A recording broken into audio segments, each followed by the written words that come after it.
6 juin 1944. L'opération Overlord est un projet colossal. Le débarquement de 150 000 soldats alliés de 10 nationalités différentes sur 5 plages de Normandie. C'est ici que s'est joué le premier acte de la libération de l'Europe. Lorsque les GIs de la première armée débarquent sur les plages, l'état-major allié est persuadé que les Allemands vont se replier sur la Seine et que les forces américaines atteindront rapidement la Bretagne, les bords de Loire et Paris. Il se trompe. Les Américains vont mettre près de 2 mois pour faire 50 km et cette progression va se faire au prix de pertes effroyables. Un GI va mourir pour chaque mètre de terrain conquis. 40 000 hommes tomberont en quelques semaines. Largement éclipsée par le débarquement et la libération de Paris, cette bataille est pourtant un cas d'école sur lequel planchent toujours les élèves officiers de Saint-Cyr. Journaliste et historien, j'ai voulu comprendre ce qui s'était passé dans le bocage normand en juillet 1944. J'ai mené l'enquête sur les lieux mêmes de l'affrontement. J'ai rencontré les meilleurs spécialistes. L'homme qui était à votre place ne s'extirpait pas de l'habitacle dans le temps imparti. J'ai recueilli des témoignages. Là, c'est ici que se trouvait le char américain. Et collecté des indices. Ce sont des boutons de gros manteaux d'hiver américains. C'est très émouvant, ça. C'est impressionnant. Des boutons comme ça, j'en ai jamais vu encore. Des passionnés d'histoire vivante m'ont permis de reconstituer et de tester sur le terrain les techniques et les conditions réelles de combat. En fait, on serait en juillet 44, là, on serait mort. J'ai fait ressurgir le passé et marché dans les traces des combattants. En 1944, la libération de l'Europe s'est jouée au cours d'une bataille trop vite oubliée.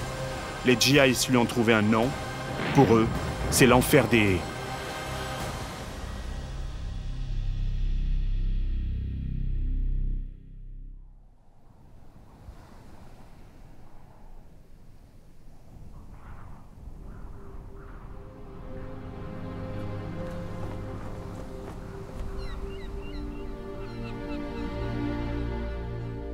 Il semble que tout a été dit sur le débarquement.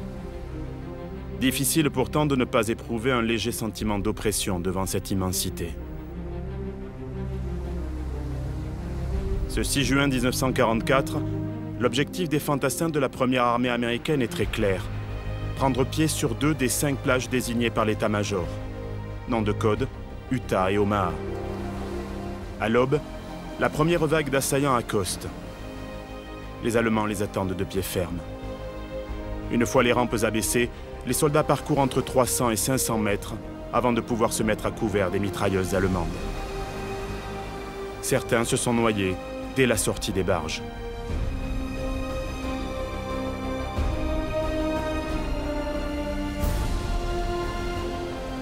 Tout s'est plutôt bien passé à Utah, mais sur Omaha, 4000 soldats ont été tués ou blessés.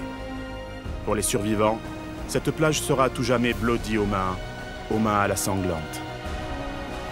Si la première journée de débarquement peut être qualifiée de succès, au soir du 6 juin, rien n'est encore acquis.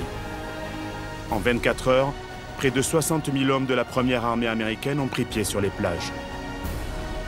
Mais l'état-major allié n'a qu'une obsession, repousser les Allemands, les empêcher de s'organiser pour contre-attaquer. Sinon, les forces débarquées le 6 juin risquent d'être rejetées à la mer.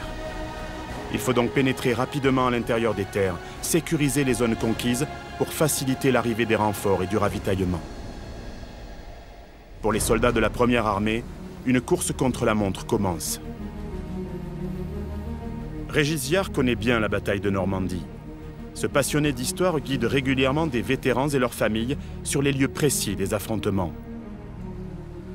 C'est toujours très émouvant pour moi de me retrouver dans un environnement historique qui finalement a assez peu changé en 70 ans. Le public pense au 6 juin, on sait le débarquement de la première armée américaine, mais on sait rarement ce qui s'est passé juste après finalement le passage de ces dunes. Quels sont les objectifs de l'état-major américain? Les objectifs sont pour le 5e corps qui débarque à Omaha de pousser la tête de pont le plus vite possible vers Saint-Lô notamment, pour pouvoir élargir et être hors de portée des canons allemands. Pour le 7e corps, le but c'est de prendre le port de Cherbourg, le port en eau profonde pour pouvoir alimenter la tête de pont. C'est-à-dire pouvoir faire venir le ravitaillement pour les troupes qui avancent.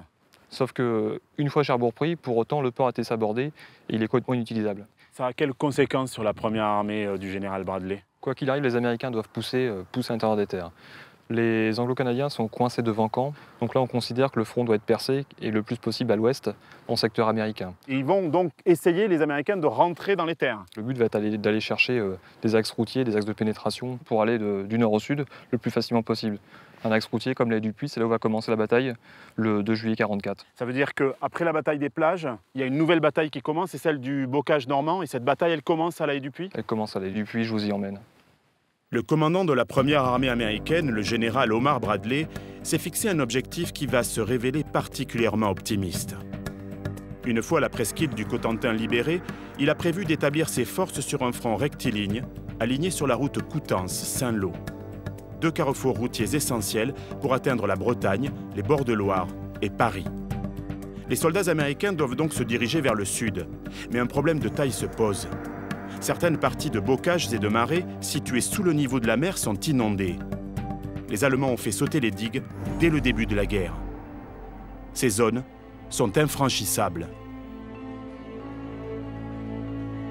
L'état-major allemand n'a sous ses ordres que 70 000 hommes, l'équivalent de 6 divisions. C'est 3 fois moins que les Américains. Les généraux du Reich concentrent donc leurs forces sur des points stratégiques. Ils transforment le bocage en souricière. Routes, monts, villages ont été solidement fortifiés. Des chars de combat appuient les fantassins ou servent de point d'appui. Après le choc du débarquement, des soldats d'élite sont arrivés en renfort. Les SS fanatiques de 2 divisions blindées, dont ceux de la terrible Das Reich, les massacreurs de Tulle et d'Oradour-sur-Glane. Et les Fallschirmjäger, les parachutistes de l'armée allemande, dont la tenue aux formes et motifs caractéristiques a été fidèlement reconstituée par des passionnés. Ils portent un casque spécial, le Fallschirmhelm, et une blouse de saut camouflée. Très respectés des Alliés qui les surnomment les Diables Verts, les Fallschirmjäger vont suivre à la lettre leur 6e commandement. Ne vous rendez jamais. Pour vous, la victoire ou la mort. Il n'est point d'autre alternative. C'est une question d'honneur.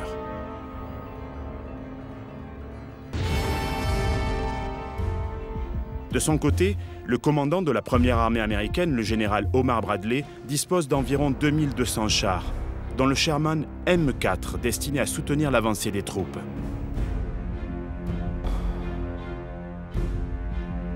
Bradley dispose surtout de 12 divisions d'infanterie, plus de 200 000 hommes, dont la tenue de combat typique est, selon les reconstituteurs qui l'attestent sur le terrain, aussi sobre qu'efficace. Chemises et pantalons de couleur moutarde, vestes kaki, guêtres et casques M1. Ces combattants peuvent également compter sur un énorme support logistique. Ils sont parfaitement ravitaillés. Pour progresser rapidement vers l'intérieur des terres, les GIs disposent de plus de 20 000 véhicules, parmi lesquels une Jeep devenue la voiture à tout faire de l'armée américaine, la célèbre Jeep Willys, produite à 650 000 exemplaires pendant la Seconde Guerre mondiale et encore visible sur bien des routes d'Europe.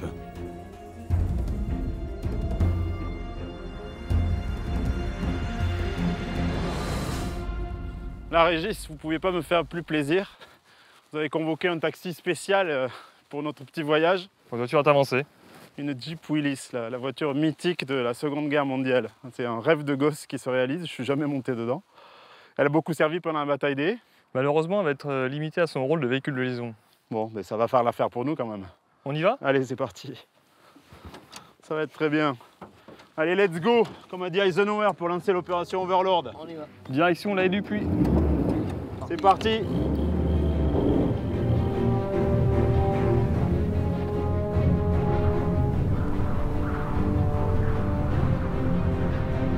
Pour atteindre Coutances et la Bretagne, la première armée américaine ne peut emprunter que 3 axes. À l'est, vers Saint-Lô, dans le secteur central vers Saint-Denis et Périers, à l'ouest vers l'Essé, en s'emparant d'un nœud routier à l'importance vitale, la haie du Puy. Ce bourg est entouré de 6 collines. Montgardon, le mont Castres, la Poterie, Sainte-Catherine, le mont Étanclin et le mont de Deauville. Ce que les Américains ignorent, c'est que les Allemands ont établi dans ce secteur une ingénieuse ligne de défense. C'est la ligne Malman. Le 3 juillet 1944 à l'aube, les forces américaines s'élancent vers la haie du Puy. L'aspect général du champ de bataille n'a guère changé. Un enchevêtrement de prés, de vergers et de champs, délimité par des traits de verdure plus ou moins denses, les haies. La première impression est assez angoissante. En situation de combat, l'ennemi peut être partout et nulle part.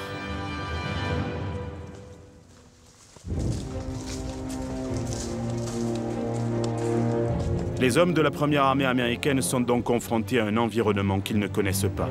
Le bocage, ces successions de champs, de haies épaisses bouchant l'horizon et de chemins creux propices aux embuscades meurtrières. Un véritable choc culturel pour les GIs.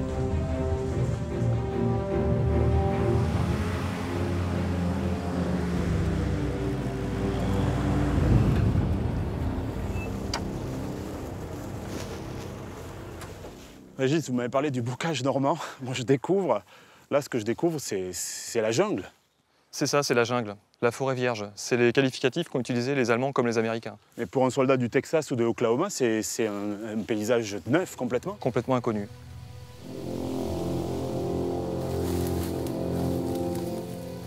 Un sergent américain écrit « Ici, c'est la guerre des haies, une guerre étrangement restreinte. Les combats se déroulent d'un champ à l'autre, d'une haie à l'autre. On ne sait pas si le champ avoisinant est occupé par un ami ou un ennemi. On parle rarement de l'avancée de quelques kilomètres dans l'espace d'une journée.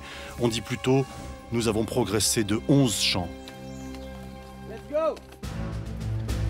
Régis, on parle quand même de l'armée américaine. C'est une armée moderne qui est capable de développer une puissance de feu incroyable. Justement, ici, tout s'arrête. La guerre du bocage, ça va être la fin de la modernisation. L'appui aérien, l'appui des blindés, c'est terminé. Pour progresser ici, on ne progresse pas avec des Sherman. Pourquoi? Parce que les chars ne peuvent pas passer dans les chemins creux, c'est ça? C'est ça. L'aviation peut à peine survoler ça, et en plus, il pleut.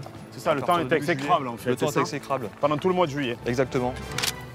Donc le support d'artillerie, qui habituellement se fait par avion, est juste impossible. L'armée américaine est comme aveugle.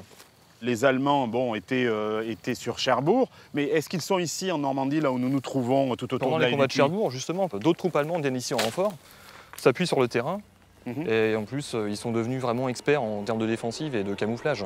Regardez.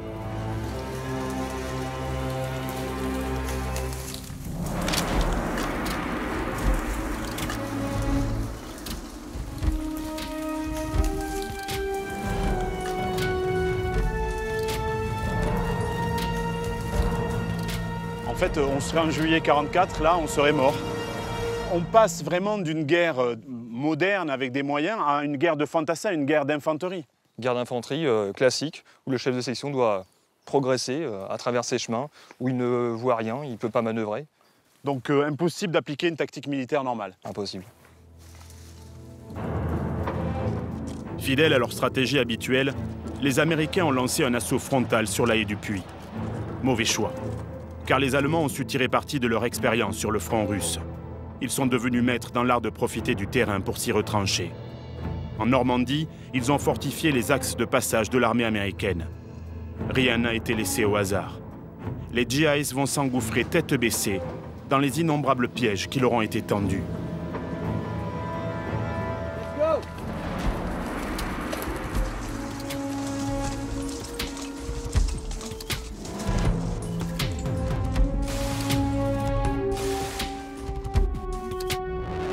Le système de défense allemand est très élaboré. La première haie dissimule quelques défenseurs munis de fusils et d'armes automatiques. À chaque angle, des mitrailleuses lourdes, comme la terrible MG42, prennent l'assaillant sous leur feu croisé. Derrière la seconde haie se trouvent les mortiers, dont les tirs en cloche réglés à l'avance se révèlent particulièrement meurtriers. Les autres haies peuvent dissimuler une pièce d'artillerie, voire quelques tanks, comme le Panzer IV, produit à 9000 exemplaires et qui va se révéler être un redoutable chasseur de chars.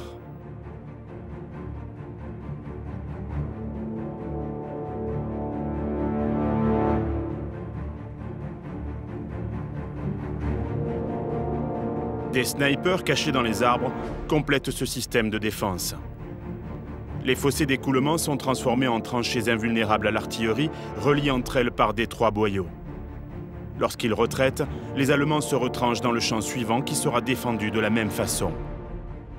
il suffit de quelques hommes pour tenir tête à tout un bataillon. L'état-major américain avait misé sur l'appui aérien pour bombarder les positions allemandes. Mais il y a un problème, et il est de taille.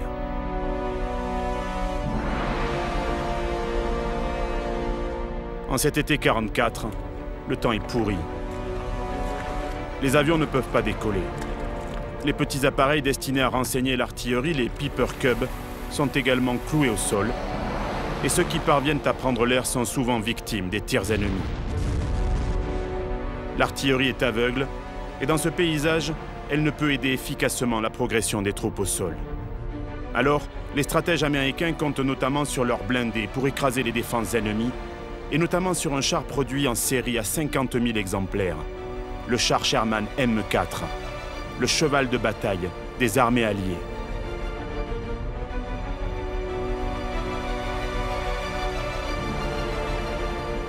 Mais les Allemands ont tout prévu.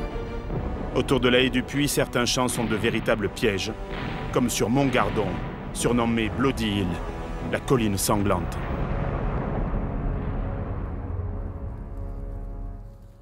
Ici, Régis, à Montgardon, on est vraiment au cœur de la bataille.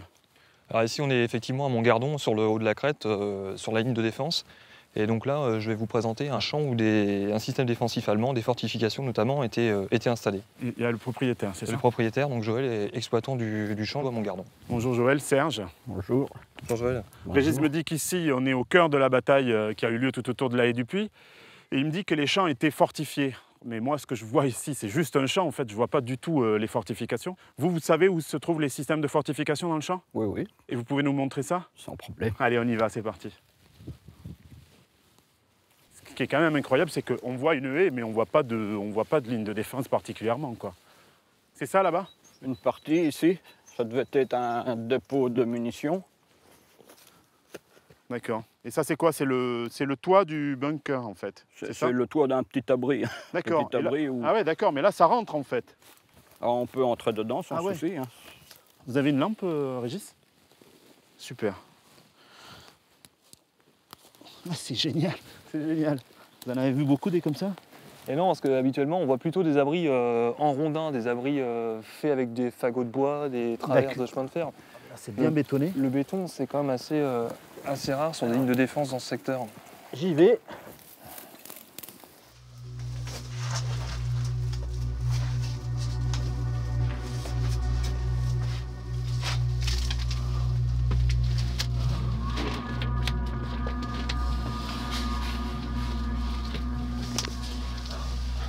Impressionnant, hein? Depuis 70 ans, plus rien. Ah, il est conduit d'aération. La même chose de l'autre côté. Et là, ouais, il y en a un autre là, ouais. Exact. Ouais. Et c'est rempli d'acier en fait.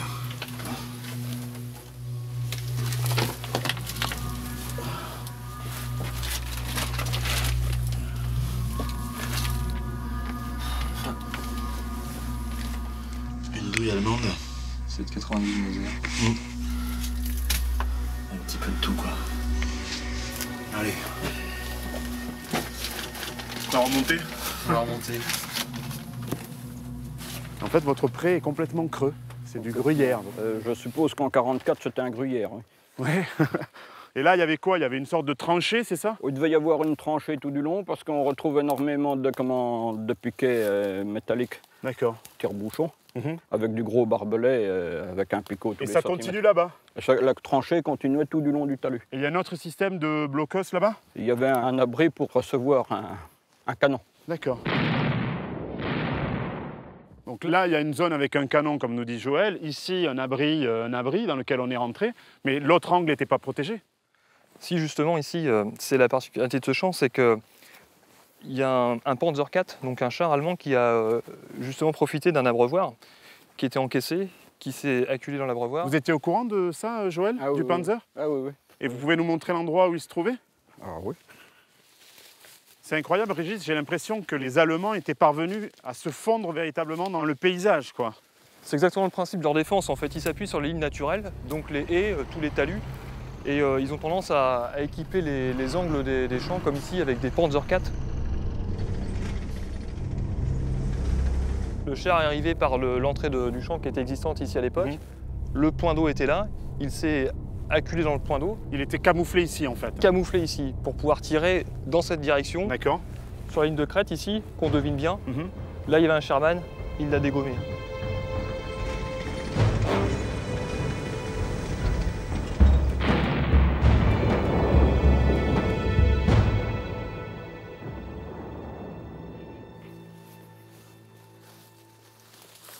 Là, c'est ici que se trouvait le char américain.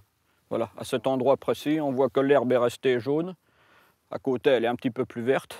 Hein, si on n'était pas en période de sécheresse, ce serait bien vert tout autour. Et ici, ça serait resté tout jaune. En fait, plus rien n'a poussé ici. Plus rien ne pousse depuis 70 ans, rien n'a repoussé ici. Mais parce que le sol est stérilisé, il y a des choses encore dedans? Voilà, il nous suffit que de creuser un peu pour trouver de la ferraille fondue. Ah oui. Ah oui, oui, oui. Ici, là. Oh, oui. Donner un coup de pioche et... Ici, là, on peut donner un coup de pioche. Ouais, effectivement, il y a de l'acier partout. Ah ouais. Des morceaux d'éclat. Voilà, Voilà, un morceau de Sherman. voilà, C'est incroyable. voilà, encore des morceaux de... Des éclats. En fait, dans votre Et terre, là, il y a la plus ferraille d'acier que de terre, quoi.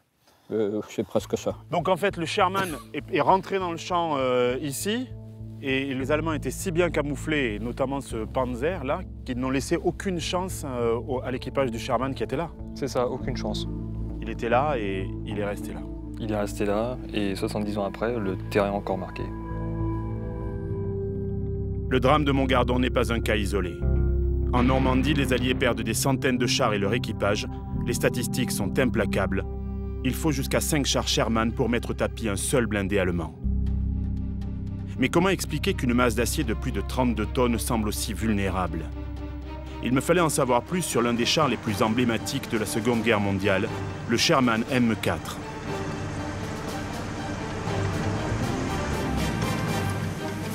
Membre de l'association Les Roues de la Libération, dans laquelle il reconstitue un fantassin américain, Joris Fareux est également un fou de blindés. Il les étudie, les décortique et a même appris à les manœuvrer. Le Sherman n'a aucun secret pour lui.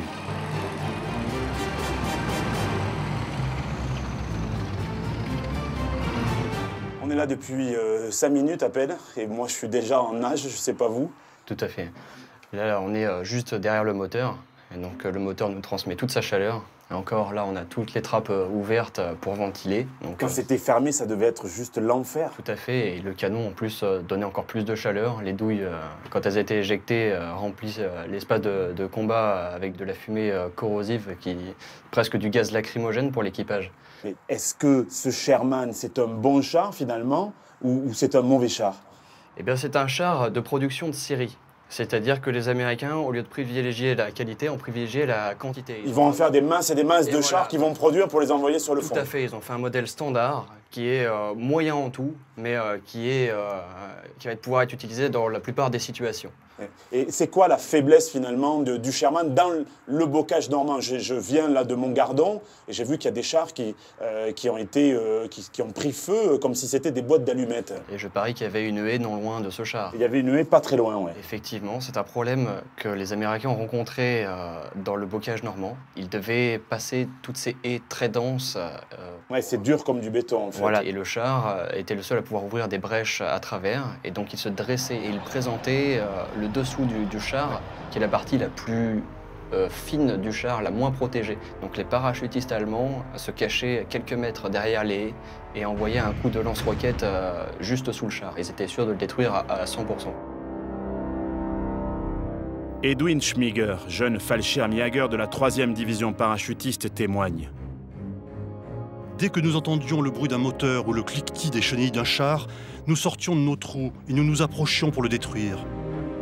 C'était tellement facile que dans l'insouciance de notre jeunesse, nous nous disputions pour être celui qui tirerait. Mais ce char-là, c'est un blindé quand même. Comment se fait-il qu'il s'enflammait comme ça au point de laisser sur place des traces qui aujourd'hui encore, 70 ans après, sont visibles sur le sol? Eh bien parce que le char emmène avec lui des centaines de litres de carburant à l'arrière Il a l'huile du moteur, l'huile hydraulique qui va servir à manœuvrer la tourelle et la pièce, plus toutes les munitions stockées. Donc quand un projectile va réussir à perforer le blindage, la chaleur va embraser l'ensemble. On dit en règle générale qu'un équipage de Sherman a moins d'une dizaine de secondes pour évacuer le char. Mais 10 secondes, c'est quasiment rien. Personne ne pouvait sortir d'ici. Et surtout, l'homme qui était à votre place, le chargeur, qui devait évacuer, et vous voyez, pour 3 personnes dans la tourelle, il y a une seule trappe.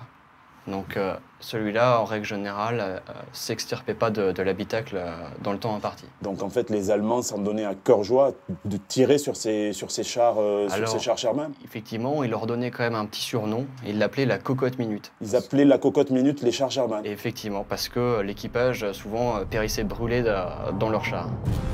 Pour détruire les Sherman américains, les Allemands disposent de 2 armes à l'efficacité redoutable.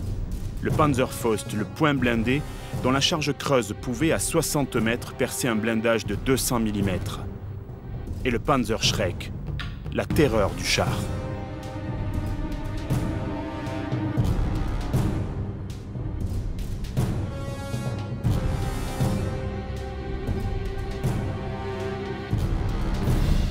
Mes longues études d'histoire ne m'avaient pas préparé à ça, car faire feu sur un char est une expérience quelque peu déconcertante. L'impression de devoir dégommer un éléphant avec un lance-pierre. Eh les gars, il faudrait pas y aller là? En Normandie, l'ordre donné aux soldats allemands est clair, il faut éviter de gaspiller les munitions. Alors, ils ne tirent que s'ils sont sûrs de faire mouche. Leurs armes anti-chars sont utilisées de très, très près. Fire!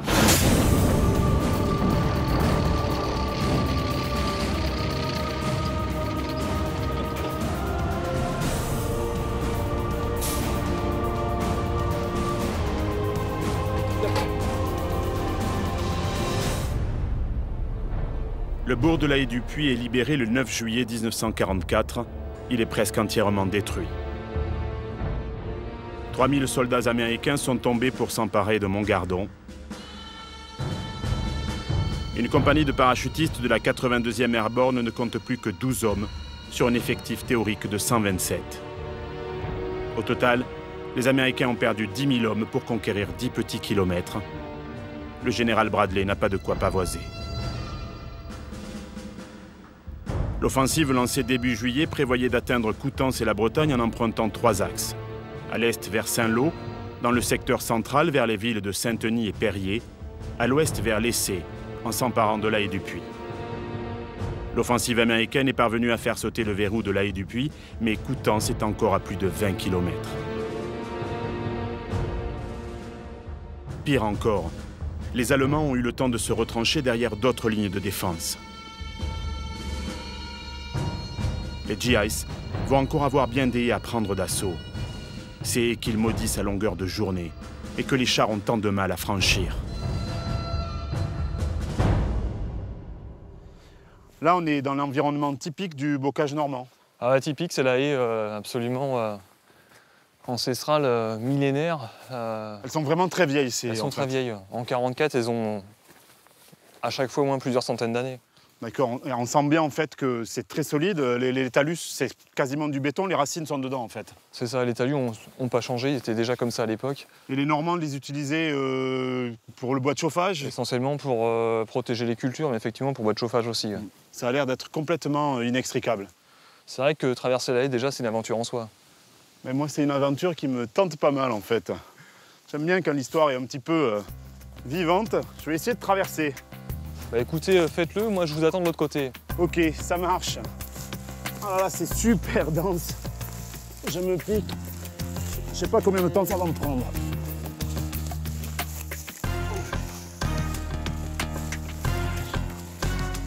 Inextricable. Mais je crois que j'ai réussi, Régis, à m'en sortir. Oui, mais là, je crois que vous êtes mort. Ne me dites pas que l'état-major américain n'avait pas prévu ce genre de configuration de terrain. Pourtant, c'est ce qui se passe. Avec les ressources qu'ils ont mises sur le débarquement, les Alliés pensent que les Allemands vont se replier à la Seine. Et en fait, l'ordre des Allemands venant d'Hitler, c'est de défendre chaque pouce de terrain. Jusqu'au dernier mort. Jusqu'au dernier mort. Mais qu'est-ce qui se passe à ce moment-là? Les haies empêchent les Américains d'avancer. On est en plein dedans, c'est la dure bataille de la Haie-du-Puy, c'est des durs combats, ça dure une semaine. Ils perdent 3000 hommes par division d'infanterie. Mais dans le secteur central, il y a aussi une offensive entre Carentan et Saint-Lô. Elle commence en même temps. Et ça se passe de la même manière qu'ici? Je vais vous emmener, je vous faire voir quelque chose. L'autre offensive, lancée sur le secteur central en même temps que celle de la haie du Puy, a un objectif principal, la route reliant Perrier à Saint-Lô. Partant de Carentan, 2 divisions américaines doivent s'emparer de Perrier en passant par une étroite bande de terre coincée entre 2 marais. En son centre, un verrou, le village de Saint-Denis. Plus à l'est, les forces américaines franchissent le canal Viretote et foncent en direction du sud. Pour comprendre dans quel paysage s'est déroulée cette offensive, il fallait prendre un peu d'altitude.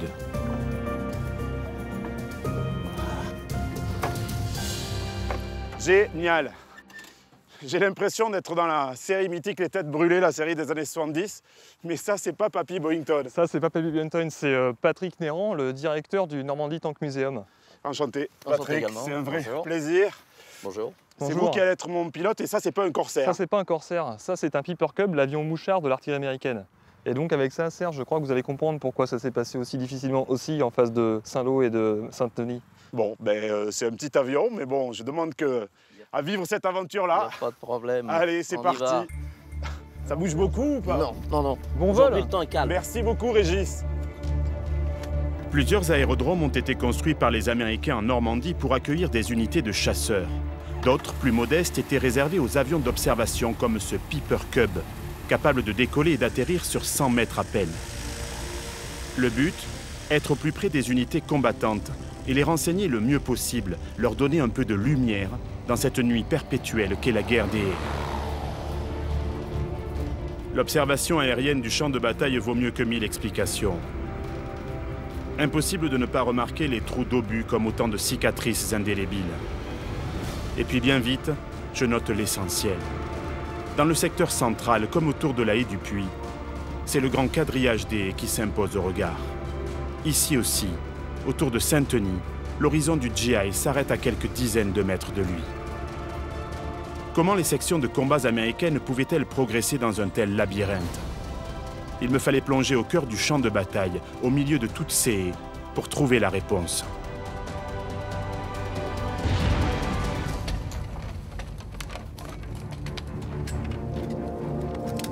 Kevin Lemony n'est pas qu'un passionné d'histoire vivante. Ancien sous-officier de l'armée française, il s'est plongé dans les techniques de combat de l'infanterie américaine. J'aimerais comprendre, Kevin, sans soutien de l'artillerie et de l'aviation, à cause du temps qui est exécrable, comment une section d'infanterie de l'armée américaine avance dans le bocage normand. Par exemple, si on se met là, vous avez des Allemands en face qui tiennent une ligne de haies. Comment vous feriez avancer votre section de fantassins? Tout simplement, le chef de section va exercer une protection avec sa mitrailleuse de calibre 30, avec ce mouvement naturel du terrain, pour appuyer la future progression. Ensuite, il va placer son élément d'un mortier de 60 mm pour faire le maximum de blessés en face dans les zones ennemies. En fait, les Allemands restent à couvert pendant que la section progresse. Tout à fait, voilà. Donc, une fois que le mortier va être placé, ils vont faire progresser les riflemen, donc les éclaireurs, dans le mouvement de terrain, qui vont aller reconnaître l'ennemi. Ils vont suivre le côté du champ, c'est ça? Le côté du champ. Ils vont suivre le terrain, c'est le terrain qui commande. Donc ils vont descendre sur la lisière, progresser sur le mouvement de terrain, un cours d'eau, un talus, aller jusqu'au plus près pour se renseigner de l'ennemi, savoir combien ils sont, la quantité, les munitions, et puis ensuite retourner l'information à son chef de section qui enchaînera sur une prochaine progression tactique. D'accord. C'est une guerre qui est finalement assez primitive, c'est presque du cache-cache. C'est du cache-cache, c'est bout de terrain par bout de terrain, c'est une haie par une autre haie. On progresse de haie en haie en fait et pas au nombre de kilomètres parcourus. Malheureusement, c'est ça.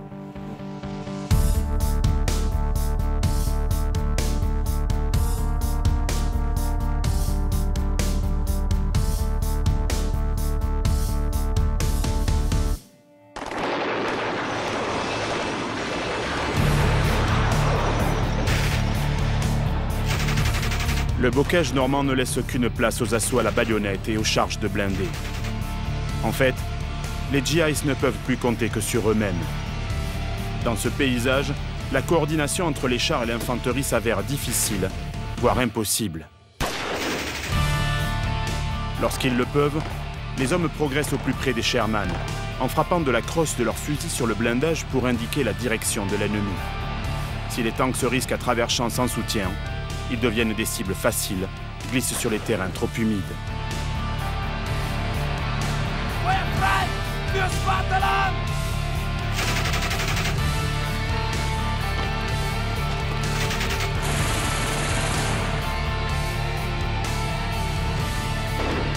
Les pertes sont effroyables. L'offensive américaine lancée le 4 juillet dans le secteur central peine à atteindre son objectif.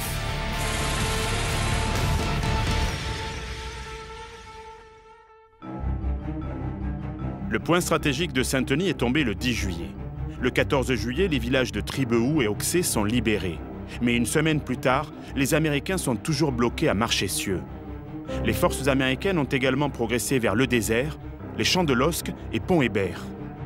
Mais les GI sont bloqués pendant 5 jours par des éléments des 2e et 17e SS, bientôt rejoints par une division de blindés allemands, la Panzerlehr. Les Allemands se payent même le luxe de contre-attaquer.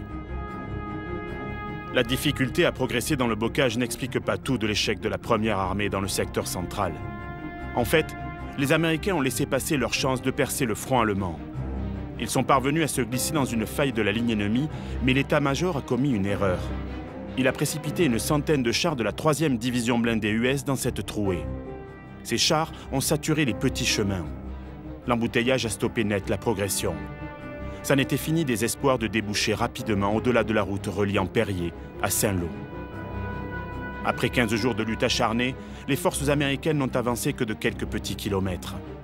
Depuis le début du mois de juillet, tous les jours, 400 GIs trouvent la mort dans le bocage normand. Les deux camps sont épuisés. Ernie Pyle, le plus populaire des correspondants de guerre américains, écrit « Les soldats qui m'entouraient avaient des barbes de 2 semaines. Leurs uniformes étaient usés et sales. C'étaient les mêmes vêtements imprégnés d'odeur d'essence dans lesquels ils avaient débarqué. Ils étaient fatigués. Ils s'étaient battus et avaient marché constamment depuis près de 3 semaines, couchés à la dure, mouillés le plus souvent, toujours dans un état de tension, mangeant des rations froides, voyant mourir leurs amis. »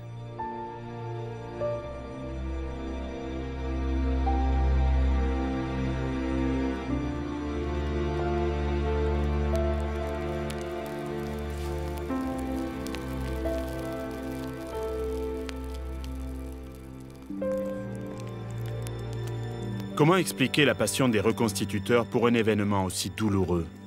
Kevin, je vous ai vu cet après-midi là sur le terrain. Moi, je suis assez fasciné, comme un grand enfant en fait. À vous, qu'est-ce qui vous motive véritablement? Nous, essentiellement, on ne joue pas à recréer une guerre, essentiellement de rendre hommage à tous ces jeunes gens tombés sur le sol français alors qu'ils venaient d'une contrée différente. Donc voilà, c'est essentiellement ça, rendre hommage sur des scènes reconstituées dans les moindres détails. Oui, Serge, un quart de 1918. Ouais, c'est très émouvant de pouvoir boire là-dedans, effectivement. Tout à fait. Est-ce qu'il y a une démarche scientifique? Est-ce que ça fait partie de vos préoccupations d'être au plus près de la réalité historique? Tout à fait. C'est le moindre détail est très important dans notre milieu.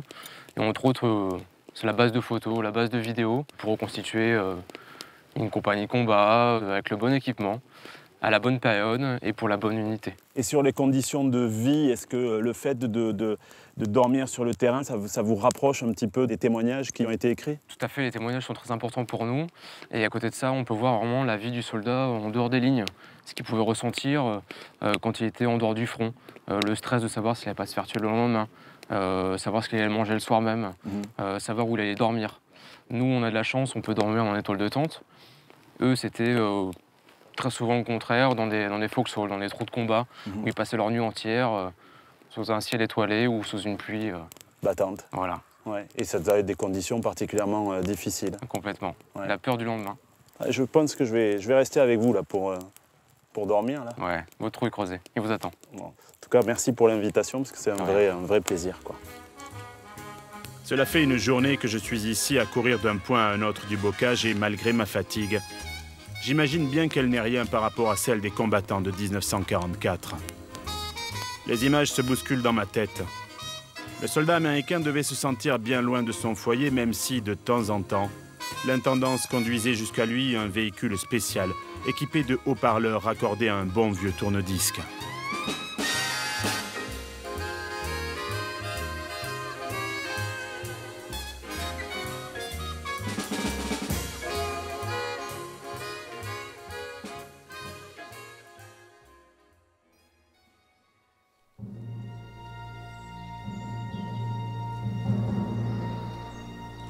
Malgré ces attentions, je peux vous assurer que les GIs dorment peu et mal sur le front des haies.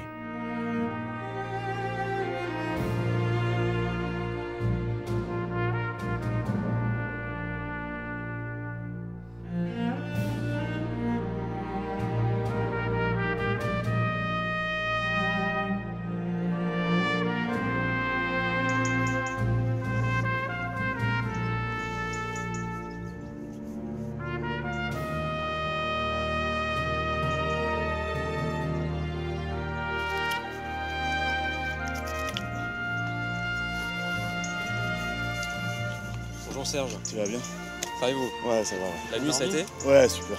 Ça va bien. Pas trop froid? J'ai connu mieux, mais bon. D'accord.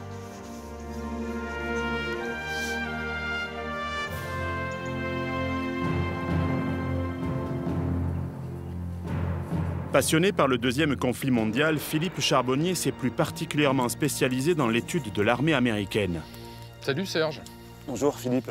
Ça va? Bien, ouais, très bien. Dormi un peu? Bah, le foxhole, c'est une dure expérience quand même. Ouais, c'est bon, pas évident. Ouais. Une nuit, je savais que j'allais être fatigué, mais comment les soldats américains pouvaient faire pour enchaîner des nuits les unes derrière les autres comme ça? Ouais, sur des surtout qu'elles sont très très courtes. avec les périodes de combat. Ils ont plein de choses à faire. Ouais. Ouais. Et puis la nuit, les Allemands les laissent jamais tranquilles, donc c'est très difficile de trouver le sommeil. Même avec l'épuisement, le sommeil est rarement réparateur. Quelles sont les préoccupations premières de ces combattants, de ces fantassins qui se retrouvent un petit peu esselés dans le bocage normand quand ils arrivent justement au pied de ces haies là? Bah, le terrain est un peu particulier. C'est vrai qu'ils ont tendance à se trouver enfermés parce qu'ils n'ont pas l'habitude de ce paysage. Normalement, une fois que la position est conquise, ils s'installent du mieux qu'ils peuvent. Immédiatement, ils doivent creuser un trou pour se protéger de l'observation aérienne et puis de l'artillerie ennemie en particulier, de s'aménager une position de combat pour se défendre. En fait, la pelle bêche est presque aussi importante ici que l'arme à feu. Absolument. Le soldat américain a beaucoup tendance à se débarrasser du matériel qui le surcharge parce qu'il a l'habitude de voyager léger, mais il garde toujours évidemment son arme et son outil individuel qui est indispensable à sa survie. Mais bon, les conditions de combat sont très très dures. J'ai entendu parler de battle fatigue, c'est-à-dire une sorte de stress post-traumatique. C'est un épuisement, oui, c'est un épuisement physique et nerveux qui arrive au bout d'une dizaine de jours. Si le soldat a eu la chance de survivre, il peut être terrassé en effet par cet épuisement psychique. Ouais. Est-ce que les soldats américains sont bien équipés finalement par rapport à leurs adversaires, les Allemands, dont on sait qu'ils sont bien camouflés, ils connaissent bien le terrain, ils sont là depuis quelques années, donc... Ça dépend dans quel domaine, mais c'est vrai qu'il n'y a aucun problème, il y a une logistique colossale qui suit derrière, et dans certains domaines, les Américains ont une supériorité technique. Ils sont en guerre depuis déjà 3 ans, et il y a une partie énorme du budget de la défense qui passe dans la recherche. Donc dans les domaines des transmissions et de l'artillerie, par exemple, les Américains ont une supériorité qui est écrasante, c'est vrai, au niveau du combat d'infanterie. Ouais. Ma découverte de la bataille des haies s'achève aujourd'hui. En fait, je dois aller à Saint-Lô. Ah, la capitale des ruines. Ouais, exactement. Par contre, je veux bien que tu me montres le chemin parce que il n'y a pas de problème. Je suis encore perdu dans le bocage normand. Je vais te confier à mon ami Yannick qui connaît très très bien le champ de bataille. Il aura plein de choses à te raconter. Super. Bloqué devant l'essai après s'être emparé de la haie du Puy et coincé dans le secteur central, les Américains n'ont plus qu'un objectif, faire tomber Saint-Lô. Le 11 juillet 1944, le général Omar Bradley, chef de la première armée américaine, lance l'offensive. Mais comment s'emparer d'une ville qui résiste à tous les assauts depuis plus d'1 mois? En se promenant dans les environs de Saint-Lô, on comprend vite qu'ici aussi, haies et chemins creux sont toujours au menu des GIs. Mais les soldats américains en ont assez de perdre des chars et des camarades en tentant de passer ces foutus obstacles. Depuis la fin du mois de juin, ils cherchent des solutions. Le 19 juin, le lieutenant-colonel Disney de la 2e division blindée avait même expédié au quartier général un rapport classé confidentiel. En 2 pages et 2 croquis, il expliquait comment les chars équipés d'une lame de bulldozer, les tank dozers, devaient s'y prendre pour franchir les différents types de haies. Malheureusement, ces engins de terrassement ne sont pas assez nombreux. Les soldats américains ont calculé, pour avancer d'1,5 km dans ce paysage, il faut franchir 34 haies. Les initiatives pour renforcer les chars se multiplient. Mais c'est un tankiste de la 2e division blindée américaine qui va rentrer dans l'histoire. Son idée est si géniale qu'en janvier 1961, le général Eisenhower, alors président des États-Unis, lui rend un vibrant hommage. Il y avait un petit sergent, son nom était Cullen, et il avait une idée. Et cette idée était que nous pouvions accrocher des grandes et grosses lames d'acier sur le devant de ces chars. Et en avançant, il trancherait tous ces talus au niveau du sol. Il les traverserait à hauteur des lames, les emporterait sur eux un petit moment comme un camouflage. Alors quelqu'un posa la grande question, où allez-vous trouver l'acier pour tout cela? Heureusement, les Allemands avaient essayé de nous empêcher d'accéder aux plages avec de grands chevaux de frise en acier et de grandes croix. Il y avait tout un tas de ces grosses barres d'acier sur les plages où les Allemands les avaient laissées. Alors il les prit, les façonna, et cela marcha bien. Le plus joyeux groupe, je suppose, de toutes les armées alliées était celui qui savait que ce truc fonctionnait, et il fonctionnait magnifiquement.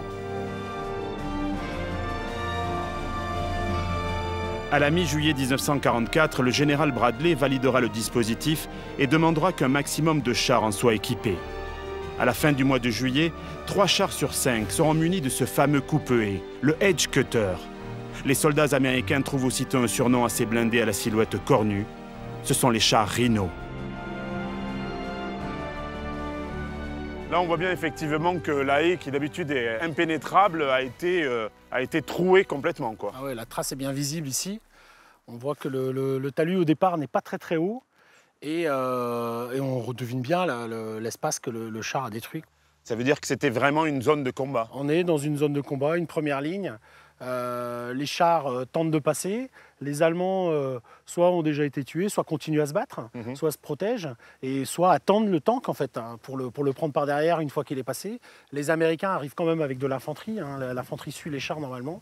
Et ici, de chaque côté du talus, vous avez encore des objets qui témoignent des combats, des douilles américaines. Et ça, c'est votre petit plaisir à vous, c'est-à-dire que dans un champ comme ça, on peut trouver encore des choses. Ah bah dans un champ comme ça, il suffit de marcher dans les labours en général. Une zone qui a été une zone de combat laisse beaucoup de détritus. Bon, alors moi j'aime bien. On va se faire une petite prospect. Ah ouais, on fait un concours. Allez. Celui qui en trouve le plus, c'est ça? Ouais.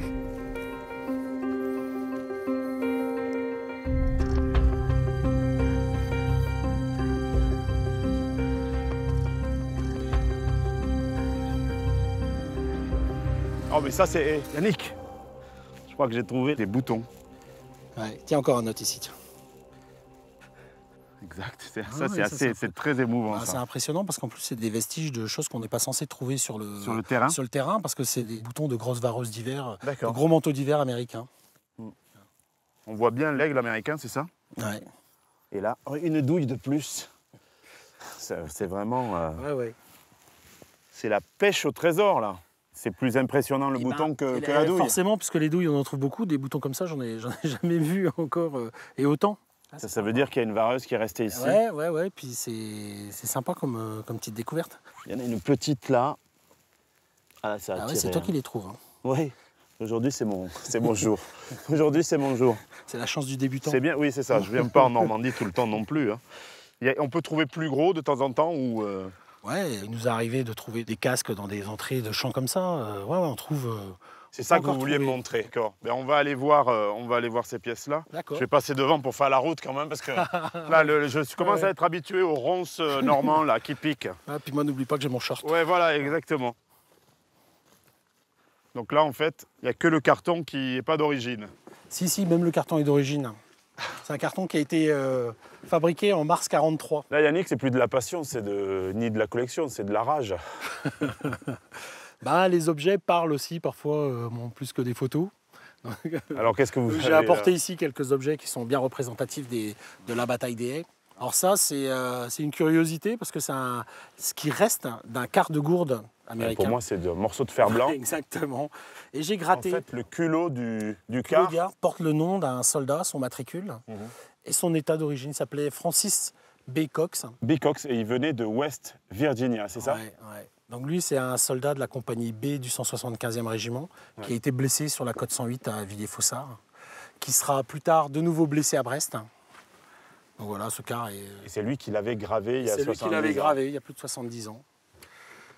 Toujours pareil, donc ça c'est un autre casque américain. De la Blue and Grey d'ailleurs. Ouais, le symbole de la 29e division. Et gris. Et qui porte notamment il a reçu un éclat sur le côté. En regardant, j'ai retrouvé le nom d'un soldat. Il s'appelle sergent Sichoki. Il était de la même compagnie que le soldat qui avait ce car. Et le sergent Sichoki a été blessé, a repris le combat. Et il se fera tuer plus tard en Allemagne, en novembre 1944. Donc il est enterré dans un cimetière hollandais. Donc, voilà. Alors ça, c'est un sous-casque qui a été retrouvé dans un amoncellement de douilles de chars, en fait, du 75 mm. D'ailleurs, là, il y a un insigne. Alors, il y a un petit insigne sur le côté, qui est l'insigne de la 3e division blindée américaine, avec le nom du soldat, qui s'appelait Anthony Poricki. Et donc, les recherches ont permis de déterminer que Anthony Poricki a été tué le 29 juin, qui correspond au jour de l'attaque, le premier jour de l'attaque de la 3e division blindée. C'est quand même très émouvant de trouver ça sur le terrain. L'émotion de trouver ça sur le terrain, c'est une chose.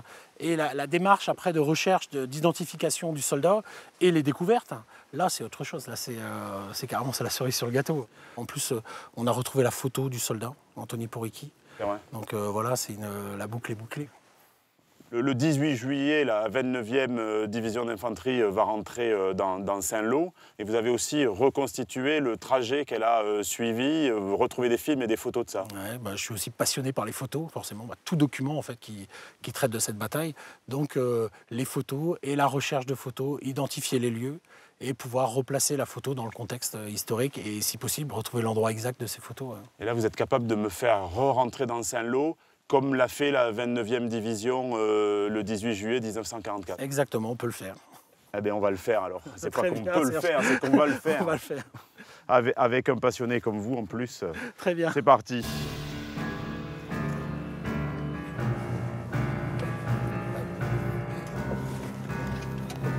Let's go à Saint-Lô.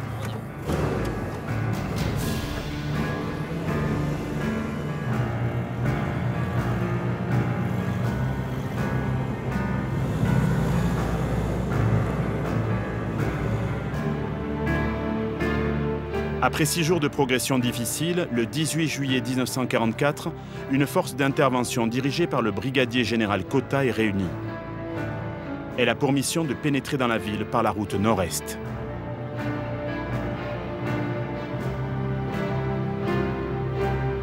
Un bataillon d'infanterie d'environ 1000 hommes précède cette force d'intervention. Il est commandé par le major Jones. Ces hommes et lui seront les premiers à entrer dans Saint-Lô. Mais l'opération ne sera pas de tout repos, car les Allemands ont camouflé des batteries d'artillerie dans les faubourgs au sud de la ville. Leurs canons pilonnent les axes routiers, les carrefours et les rues. Une pièce fait des ravages, le terrible canon de 88, dont la puissance de feu est si redoutable qu'il est devenu la terreur des soldats alliés, notamment les tankistes.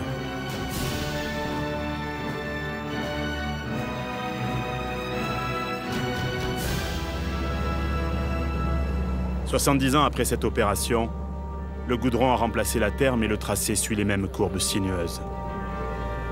Les opérateurs de l'armée américaine étaient-ils conscients du caractère historique de l'événement qu'ils couvraient? C'est possible, car ils ont tout filmé de cette avancée fébrile. Sur les bobines, les 2 derniers kilomètres de route sont là. Au loin, les canons ennemis tonnent. Dans l'air, les éclats d'acier sifflent. Dans notre Jeep, Yannick et moi-même remontons le temps. Murs, arbres, maisons, le paysage est le même. Nous roulons plus vite sans doute, plus en sécurité assurément.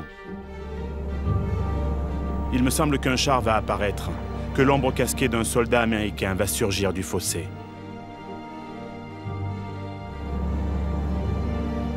Les GI sont attendus 1 mois et demi avant de voir se profiler le panneau d'entrée de la ville. Saint-Lô, qui aurait dû être prise juste après le débarquement et que les Allemands ne vont pas livrer sans d'ultimes combats. On arrive au carrefour de la bascule, là, On arrive au carrefour de la bascule, effectivement, avec le cimetière sur la gauche.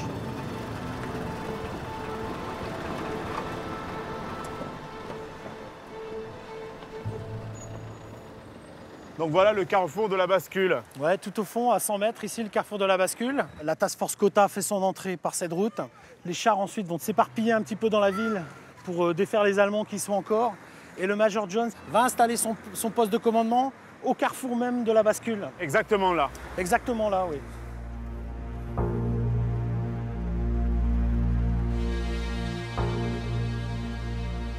Les Allemands n'ont pas encore compris, pris conscience que les Américains sont dans la ville. Ils sont là, d'accord.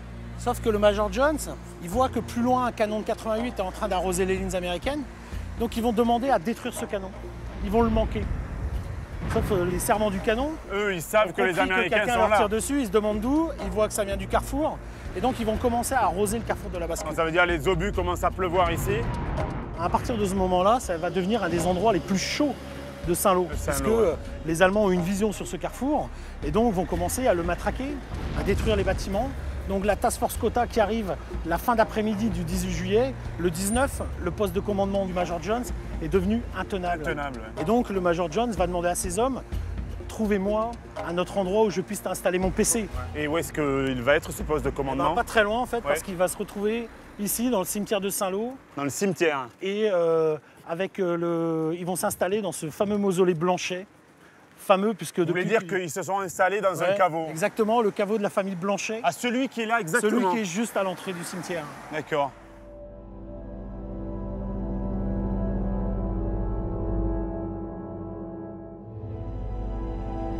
Et le Major Jones nous a laissé un témoignage très intéressant parce qu'il nous décrit l'arrivée, la découverte du caveau Blanchet et la description de ce caveau tel qu'il le voit quand il arrive. 30 minutes plus tard, Menzer arriva pour le conduire à sa nouvelle maison de Saint-Lô.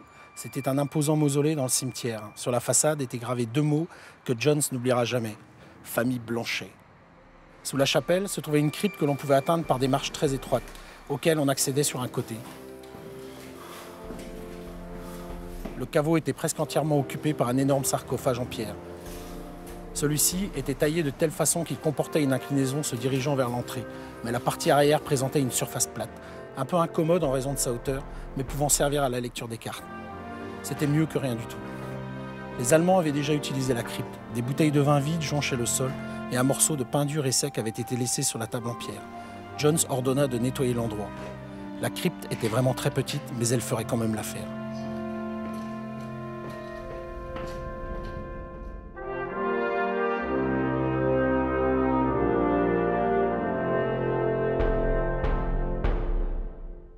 La chute de Saint-Lô le 18 juillet 1944 marque la fin de la bataille des Haies, mais les GIs n'en ont pas encore fini. Ils retrouveront bientôt les paysages de bocage devant Brest. Si les communiqués officiels parlent de victoire en Normandie, les objectifs sont bien loin d'être atteints. Cette victoire a surtout coûté très cher. 4500 soldats américains des 29e et 35e divisions d'infanterie ont été tués ou blessés pour libérer Saint-Lô. 400 des 12 000 habitants ont également trouvé la mort. La ville a été entièrement rasée, elle devient la capitale des ruines. Depuis le début du mois de juillet, 40 000 GIs sont tombés dans le bocage normand. Excédé par cette guerre d'usure, l'état-major décide de changer de stratégie. Il lance l'opération Cobra. Le bombardement massif d'un corridor de quelques kilomètres de large dans lequel vont s'engouffrer les forces américaines.